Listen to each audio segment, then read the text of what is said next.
இந்த நேரத்தில் உன் ஆசையை நிறைவேற்றினால் உனக்கு துஷ்டன்தான் மகனாக பிறப்பான். நீங்கள் என் ஆசையை நிறைவேற்றப் போகிறீர்களா? இல்லை, நான் என் உயிரை மாய்த்துக் கொள்ளவா? இப்போது உன்னை காப்பாற்றுவதை தவிர வேறு வழி தெரியவில்லை. இதனால் வரும் விளைவுகளை எந்த சக்தியாலும் மாற்ற முடியாது. திதி தேவி ஆசைப்பட்டது தவறில்லை. அதிதி தேவியை விட தான் பெரியவள் என்ற பேராசை கஷிபரின் சொல்லை மீறி தவறான நேரத்தில் தாயாக வேண்டும் என்று ஆசைப்பட்டதால் தான் இப்படிப்பட்ட துஷ்ட இரண்யாக்ஷன் பிறக்க காரணமாயிற்று. தாயே, தாயே, எங்கே இருக்கிறீர்கள்? வாருங்கள் தாயே, தாயே, எங்கே இருக்கிறீர்கள்? வாருங்கள் தாயே, தாயே, இந்த சுந்தரியை பாருங்கள். மகனே, என்ன கொடுமை இது? ஏன் அரக்கனை சுமந்து கொண்டிருக்கிறாய்? தாயே, நன்றாக பாருங்கள். நான் சுமப்பது அரக்கனை அல்ல, ரக்கை இல்லாத ஒரு மயிலை. பூலோக அழகி ஆசைப்பட்டு தூக்கி வந்த இவளை அரண்மனைக்கு அரசியாக்கப் போகிறேன். முட்டாளே, யாரோ உன் கண்களை பிரம்மையின் வசியத்தில் சிக்க வைத்திருக்கிறார்கள். தேவர்கள் உன்னை மயக்கி அரக்கனை அழகியாக தெரிய வைத்திருக்கிறார்கள். இரு, உன் வசியத்தை நான் கலைக்கிறேன்.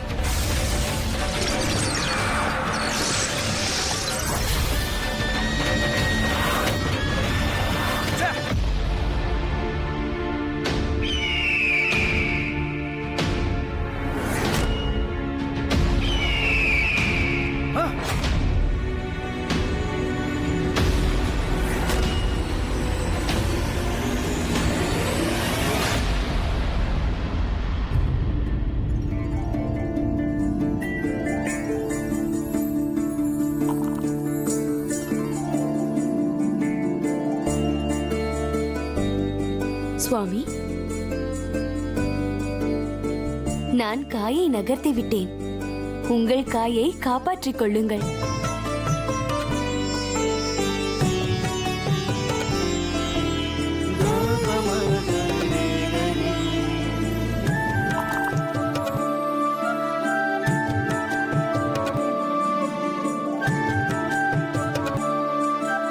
என் காயை நான் காப்பாற்றி விட்டேன் தேவி.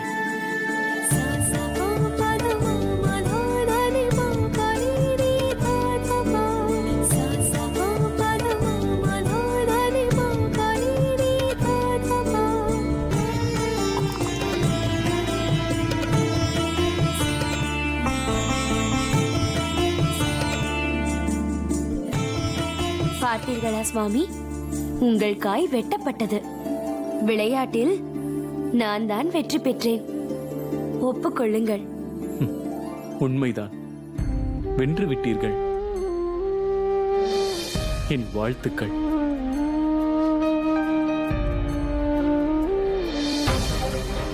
உங்கள் வாழ்த்து என் மனதிற்கு சந்தோஷத்தை அளிக்கவில்லை.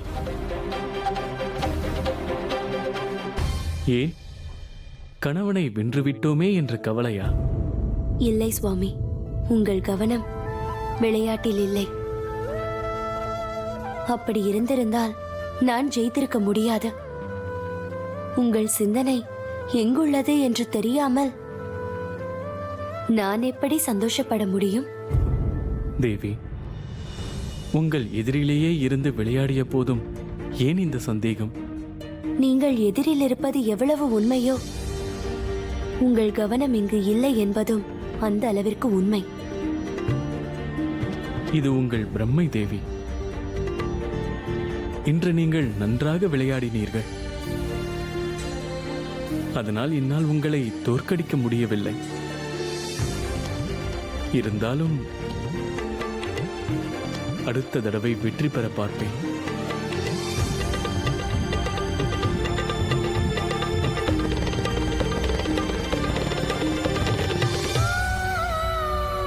நான் நினைப்பது உண்மைதான். என் சுவாமியின் கவனம் சிறிதளவும் இங்கு இல்லை.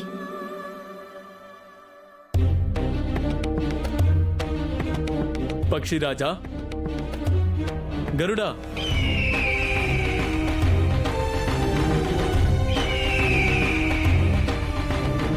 கருடா, நாரதரையும் பூதேவியையும் எங்கிருந்தாலும் உடனே அழைத்து வா. அப்படி ஆகட்டும் பிரபு.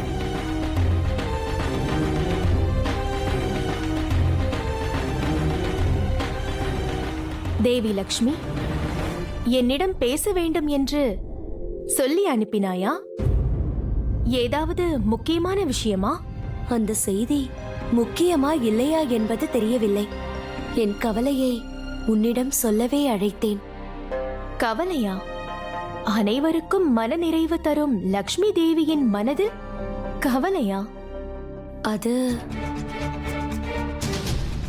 அது அது வந்து நான் வெகு காலமாக உன் அண்ணனை பார்க்கிறேன். அவர் என்னிடத்தில் இருந்தாலும் அவருடைய கவனம் வேறு இடத்தில் இருக்கிறது. அப்படியென்றால் நீ சொல்வதின் பொருள்? பக்கத்தில் நான் இருந்தாலும் என்னை விட தூரத்தில் இருக்கும் வேறு யாரையோ பற்றி பெரிதாக கவலைப்படுகிறார். இது உன் மன கற்பனையா? இல்லை, உண்மை என்றால் அவர் கவலை யாரை பற்றியது என்று உனக்கு தெரியுமா? இது ஏதும் கற்பனை இல்லை, உண்மைதான். அவர் எண்ணம் எல்லாம் பூதேவி பற்றித்தான். பூதேவியா? ஆமாம், பூதேவிதான்.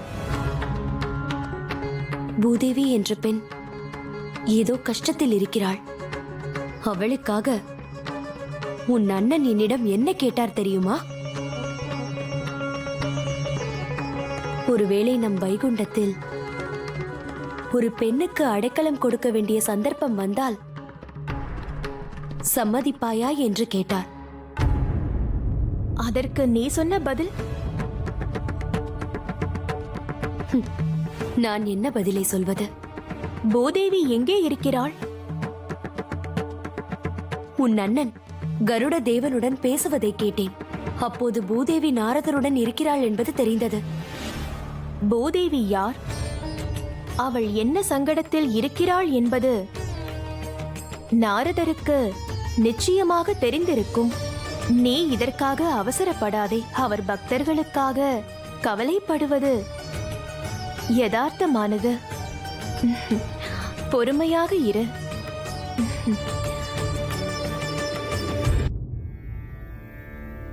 நாராயண நாராயண.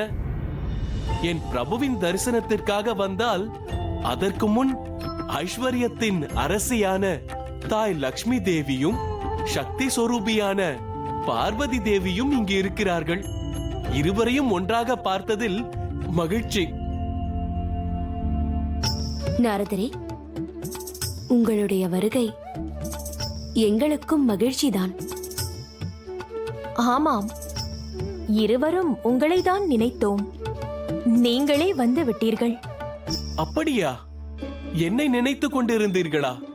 உங்கள் இருவரின் முகத்தை பார்த்தால் ஏதோ முக்கியமான பேச்சுவார்த்தையில் ஈடுபட்டு கொண்டிருப்பது போல் தெரிகிறது. இதில் என்னை வேறு நினைத்துக் கொண்டிருந்தேன் என்று சொல்கிறீர்கள். இதன் விளைவு என்ன ஆகுமோ? நாராயணா நாராயணா. நாரதரே, உங்களுக்கு ஒரு பிரச்சனையும் வராது. சதா சர்வ காலமும் உங்கள் பிரபுவையே நினைத்து நினைத்து அவரை பற்றி அனைத்தும் தெரிந்தவர் நீங்கள். நாங்கள் கேட்கும் கேள்விக்கு உண்மையான பதிலை கொடுத்து எங்கள் மனக்குழப்பத்தை தீர்த்து விடுவீர்களே. பிறகெதற்கு உங்களுக்கு பிரச்சனை? என் பிரபுவை பற்றி தாய் மகாலட்சுமிக்கு தெரியாதது எனக்கென்ன தெரிந்து விட போகிறது? பிரபுவை பற்றி உங்கள் கேள்விகளுக்கு பதிலை சொல்ல வேண்டும் என்று என் மனதில் கேள்வியை எழுப்புகிறீர்களா? அவசரமில்லை நாரதரே. உங்கள் சந்தேகத்தை நிதானமாக யோசித்து பதில் தெரிந்து கொள்ளுங்கள். இப்போது நாங்கள் கேட்கும் கேள்விக்கு பதில் சொல்லுங்கள். இக்கட்டான கேள்வி கேட்காமல் சுலபமாக கேள்வி கேட்டால் நன்றாக இருக்கும். சரி, சுலபமாகவே கேட்கிறேன். பூதேவி என்பவள் யார்?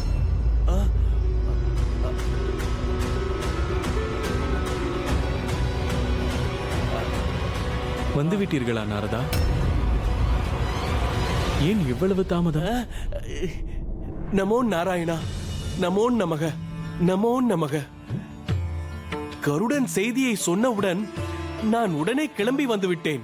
சரி, வாருங்கள், நான் உங்களிடம் பேச வேண்டும். இதோ வந்து விட்டேன் பிரபு.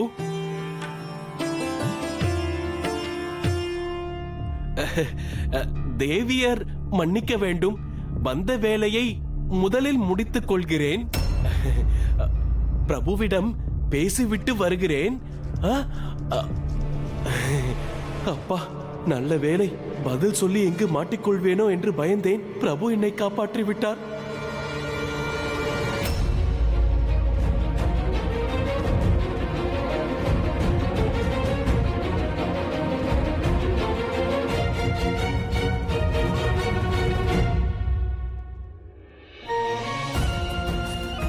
தேவி பார்வதி, உன் கண்ணால் நேரடியாக பார்த்தாயா? என் சுவாமி எதையோ மறைக்கிறார் என்று. இப்பொழுதாவது நம்புவாயா?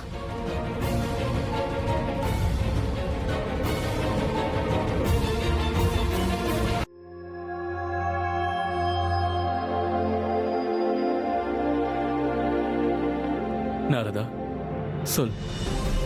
பூதேவியின் சங்கடம் விலகியதல்லவா? அவர் முகத்தில் சந்தோஷம் மலர்ந்ததா? பிரபு, உங்களின் லீலையால் பூதேவியின் சங்கடம் தீர்ந்தது தற்காலிகம்தான் என்பது என்னுடைய அபிப்பிராயம். தவறாக நினைக்காதீர்கள். ஏனென்றால் இரண்யாட்சன் அழைத்துச் சென்றது பூதேவி இல்லை என்பதை உணர்த்தும் சக்தி திதிதேவிக்கு இருக்கிறது.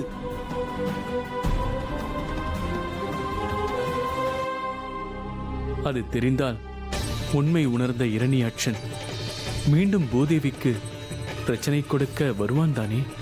ஆமாம் பிரபு, ஏமாறுனது தெரிந்தால் பூதேவியை அடைவதற்காக சகல சக்தியையும் திரட்டிக் கொண்டு வருவான்.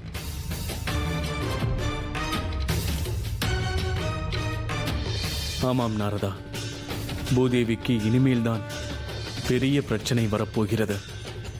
ஆமாம் பிரபு, அவன் சீண்டிய சிங்கமாக மாறிவிடுவான். பிரபு, பூதேவிக்கு இனிமேல்தான் பாதுகாப்பு தேவை. கொடுப்போம். என்னை நம்பியவர்களை காப்பாற்றுவது என் கடமை. பிரபு, அதற்காக என்ன யோசனை வைத்திருக்கிறீர்கள் என்பதை நான் தெரிந்து கொள்ளலாமா?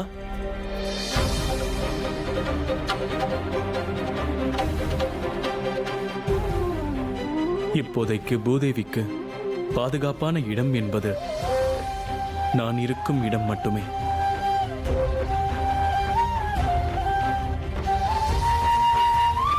ஆம், வைகுண்டத்தில் இன்னருகில் இருப்பதே அவருக்கு சரியான பாதுகாப்பு. நாராயண நாராயண.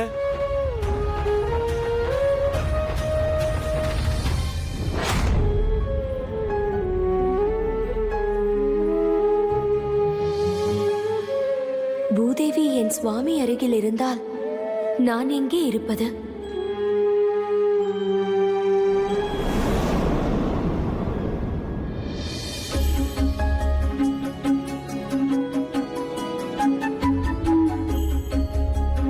தேவி, வாருங்கள்.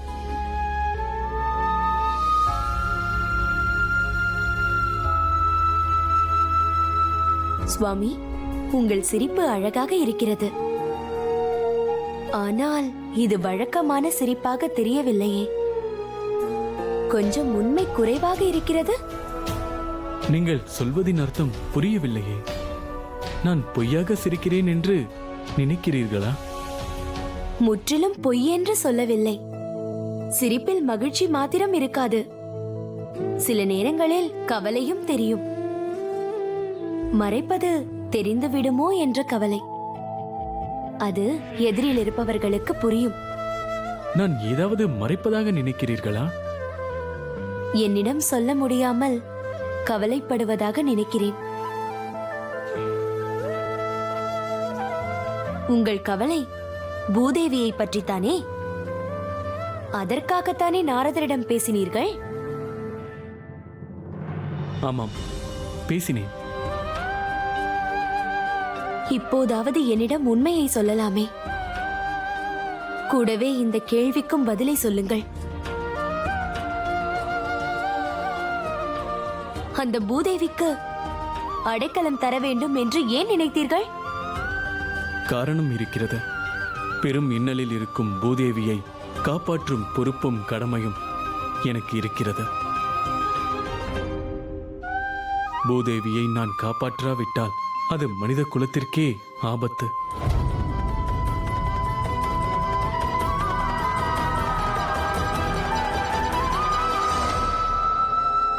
தேவி, என்ன யோசனை? சுவாமி, இதை பற்றி நானும் யோசித்தேன். பக்தர் ஒருவருக்கு கஷ்டம் என்றால் அழைத்தவுடன் பதட்டப்படுவீர்கள். மனித குலத்திற்கே ஆபத்து என்றால் புரிகிறது. இருந்தாலும் ஒரு தெளிவுக்காக என் மனதில் இருக்கும் கேள்வியை கேட்கலாமா? மனத்தெளிவிற்காக கேட்கலாம், சந்தேகம் தீர்த்துக் கொள்வதற்காக கேட்கலாம், இல்லை என்றால் உங்கள் மனம் சமாதானம் அடைவதற்காகவும் கேட்கலாம். சுவாமி, பூதேவி எப்படி இருப்பாள்? என்னை விட அழகா?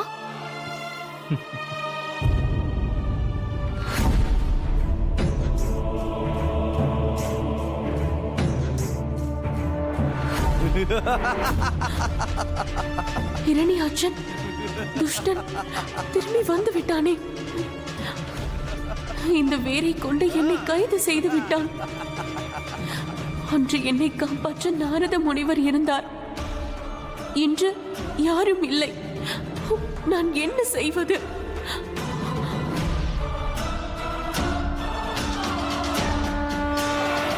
சுந்தரி, இப்பொழுது நீ என் கைதி.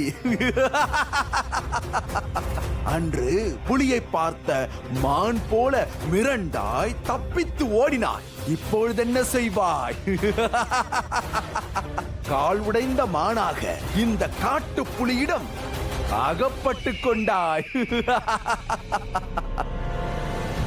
பயம் வேண்டாம் சுந்தரி, இது மானை கொல்லும் புலி அல்ல, உன் இளமை அழகால் மயங்கிய புலி.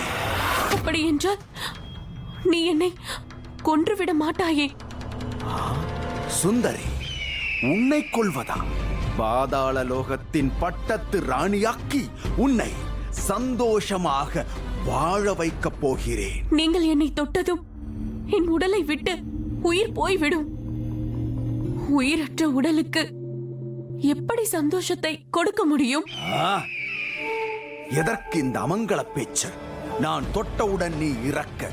நான் விஷமுள்ள பாம்பும் இல்லை, உன்னை சுட்டெரிக்கும் தீயும் இல்லை. பூவிற்கு வலிக்காமல் தேனை எடுக்கும் வண்டு போல் வலியே இல்லாமல் உன்னை பாதாள லோகத்திற்கு நான் கொண்டு செல்கிறேன்.